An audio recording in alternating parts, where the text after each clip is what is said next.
మాకున్న పరిమితుల్లో వాటికి లోబడి మాట్లాడాల్సి ఉంటుంది. మేము మాట్లాడేది ఏదో అక్కడ బ్యానర్ కట్టి ఉన్నాం. ఎన్కౌంటర్లన్నీ ప్రభుత్వ హత్యలే అని నిరాఘాటంగా 51 సంవత్సరాలుగా నినదిస్తూనే ఉన్నాం. ఈ ఎన్కౌంటర్ల హత్యల మీద ఒక స్వయం ప్రతిపత్తి గల సంస్థ చేత విచారణ జరిపించాలని, విచారణ అనంతరమైన దోషులుగా తేలితే శిక్షించాలని మేము ఘోషిస్తూనే ఉన్నాం. ఎక్కడ ఆగింది? ఎక్కడ ఆగలేదు. మనం ఎంత గట్టిగా నిలదీస్తున్నా, ఎంత బలంగా డిమాండ్గా పెడుతున్నా కానీ రాజ్యం బలంగా ఆ ప్రక్రియను కొనసాగుతూనే ఉంది.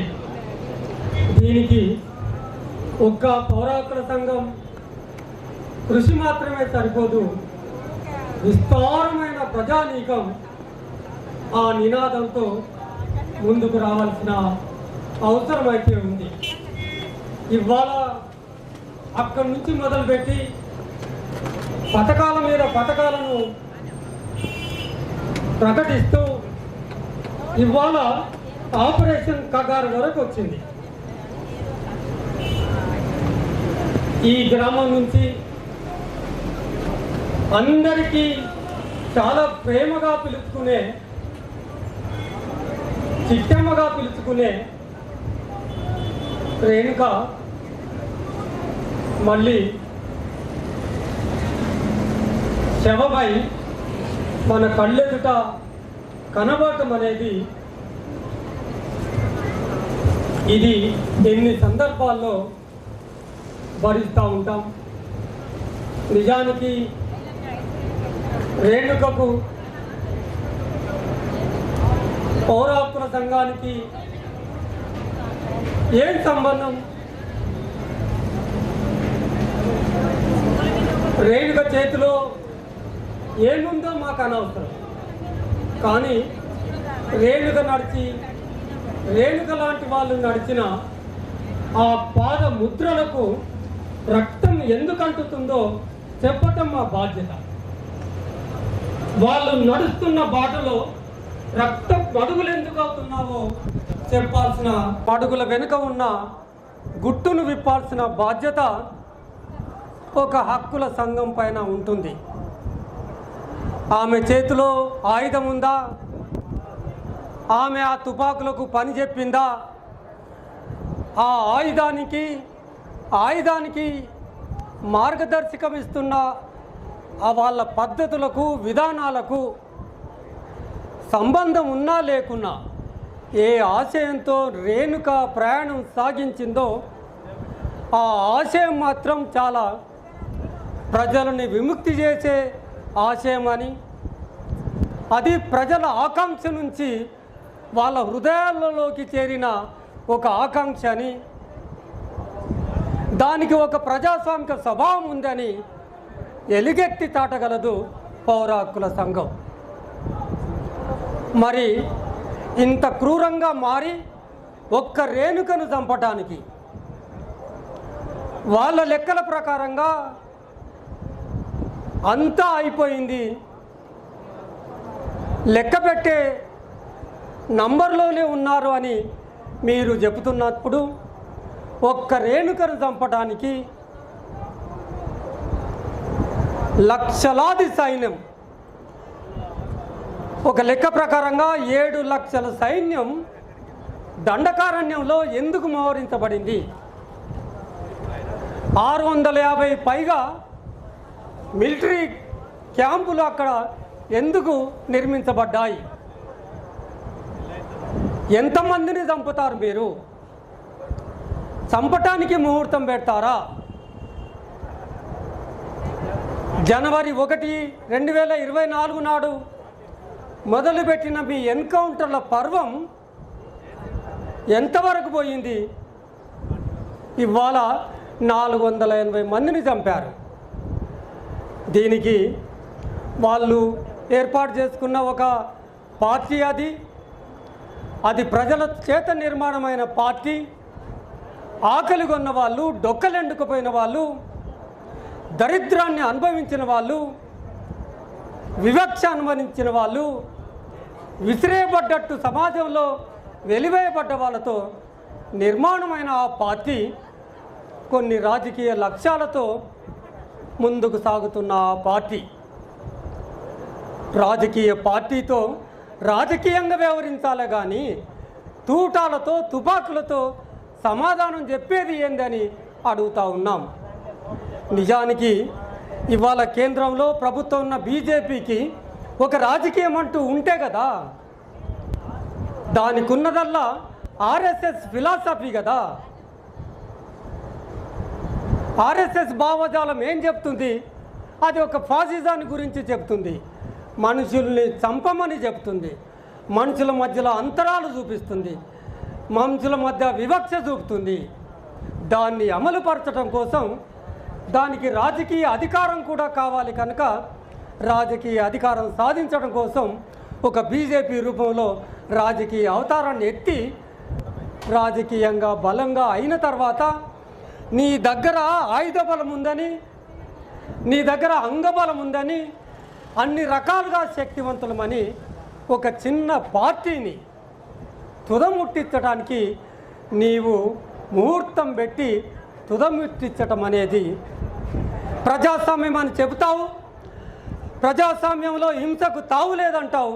మరి ప్రజాస్వామ్యంలో ఈ పార్టీ చేస్తున్న పనేమిటి అని ఇవాళ మనం అడగాల్సిన పని ఉంది. 2023 ఎలక్షన్లు జరిగినప్పుడు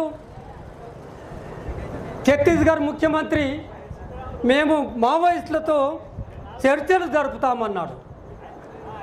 కానీ ఆయన పెట్టిన కండిషన్ ఏంటి అంటే, మేము వనరులను రవాణా చేసుకొని పోతాం, వాటికి ఆటంకం కలిగించొద్దు, మేము ఆ వనరులను తరలించడానికి కావలసిన విశాలమైన రోడ్లు వేసుకుంటాం, వాటికి ఆటంకం కలిగించొద్దు. ఏమిటి ఆ కండిషను? ఈ పర్యావరణాన్ని కాపాడటానికి, వనరులను కాపాడటానికి, దీనికోసమే కదా వాళ్ళు ప్రాణాలిచ్చి పోరాడుతున్నది. ఇవాళ ఆదివాసీలు మనకు ఊపిరి ఇవ్వటం కోసం, వాళ్ళ ఊపిరిచ్చి ఆ అడవిని కాపాడటం కోసం చేస్తున్న పోరాటం అది. ఈ వనరుల దోపిడీ నిరాఘాటంగా చేయటం కోసం ఆయన ఒక ఇంటర్వ్యూలో కూడా చెప్తాడు, ఆ ముఖ్యమంత్రి, నేను ఆ వనరులను తరలిస్తాను, 2047వ సంవత్సరం వరకు భారతదేశం ఆకాశంలో మిలమిల మెరవాలి, అభివృద్ధి పథంలో దూసుకుపోవాలి. అభివృద్ధి పథంలో దూసుకుపోవాలి అంటే భూతలం మీద ఉన్న సంపద మొత్తం కొల్లగొట్టారు. భూతలం మీద ఉన్న సంపద మొత్తం కొల్లగొట్టి ఇవాళ భారతదేశంలో భారత సంపద కేవలం 191 మంది మాత్రం దగ్గరనే ఉంది, బిలియనీర్స్. మొన్న 2024లో 26 మంది అందులో జమ అయ్యారు. 26 మంది జమ అయితే అది 191 మంది బిలియనీర్స్గా తయారయ్యారు. ఎవరి కోసం పనిచేస్తుంది ఈ ప్రభుత్వాలు? కేవలం పెట్టుబడిదారుల కోసం మాత్రమే ఇవి పనిచేస్తున్నాయి. ఈ దేశంలో పెట్టుబడిదారులకు మంచి అవకాశాలు ఉన్నాయని అంతర్జాతీయ అధ్యయనాలే చెప్తున్నాయి. ఈ దేశంలో 1% మంది ప్రజల దగ్గర 70% సంపద పురోగయిందని చెప్తున్నారు. మరి రాజ్యాంగం మీద నమ్మకం లేదు నక్సలైట్లకు అంటారు. అదే రాజ్యాంగం ఏం చెప్తుందంటే, ఏ కొద్ది మంది చేతిలో భారత సంపద కేంద్రీకృతం కాకూడదని చెప్తుంది. కానీ ఇక్కడ జరుగుతుంది ఏంది? దానికి భిన్నంగా సంపదంతా ప్రోగయ్యి కొద్దిమంది చేతిలో కేంద్రీకృతం అయ్యి ఉంది. దానికి వ్యతిరేకంగా సంపదంతా, అది అక్కడ రాశారు కదా, జల్ జంగల్ జమీన్, దాంతోపాటుగా మా సంస్కృతి సంప్రదాయాలను కాపాడు కోసం మేము ముందుకు వస్తున్నాం. మొత్తం భారత సమాజాన్ని ఒక రేపటి భవిష్యత్తులకు ఈ భూగర్భంలో ఉన్న ఈ సంపదను దాన్ని కాపాడి భవిష్యత్ తరాలకు ఇవ్వటం కోసం మా ప్రాణాలు అర్పించడానికి సిద్ధంగా ఉన్నామంటున్నారు. భూతలం మీద ఉన్న సంపదంతా కొల్లగొట్టి ఇవాళ కన్నేసింది ఏంటంటే ఈ గుట్టల మీద కన్నేశారు. భూగర్భాన్ని కోసి ఆ గర్భంలో ఉన్న సంపదను ఇంకా తీసుకెళ్ళి కోట్లకు పడగలెత్తాలని చూస్తున్నారు. ఎవరైతే అడ్డం వస్తారో వాళ్ళందరినీ మట్టు పెట్టడానికి చెప్పేస్తున్నాడు ఆయన. మొన్న రాంచీలో చెప్పిండు, అంతకుముందు సూరజ్ఖండ్లో చెప్పిండు, మావోయిస్టులను 2026 కల్లా మట్టు పెట్టండి, చంపేయండి, నరికేయండి.